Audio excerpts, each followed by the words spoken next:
Ini adalah bibir pantai Taman RTH. Di bibir pantai Taman RTH ini sering terjadi gelombang pasang pada saat bulan purnama. Ketinggian gelombang lebih kurang 2 meter.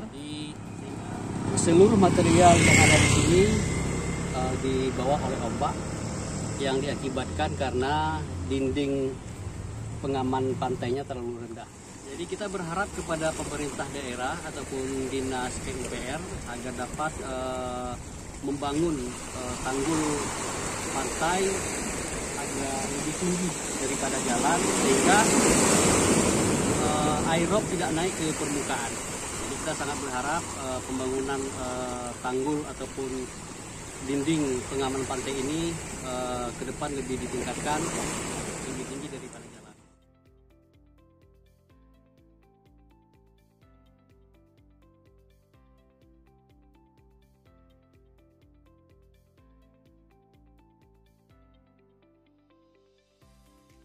Kepada pemerintah daerah agar lebih mengelola dan lebih memperhatikan dalam hal pengelolaan Taman RTH Taman Pala Indah ini, terutama fasilitas parkir, di mana pada saat ini fasilitas parkir sangat amburadul di sekitar Taman Pala Indah RTH Tapatuan ini.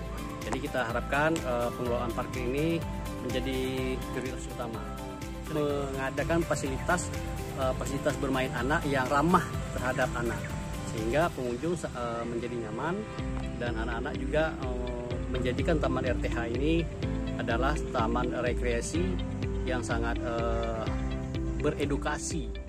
Dan selanjutnya juga karena di Taman RTH ini berada di pinggir pantai dan juga di sini terdapat habitat penyu hijau, kita harapkan juga Taman RTH ini tidak hanya sekedar taman wisata eko dan edu wisata, tetapi juga menjadi taman konservasi bagi penyu hijau.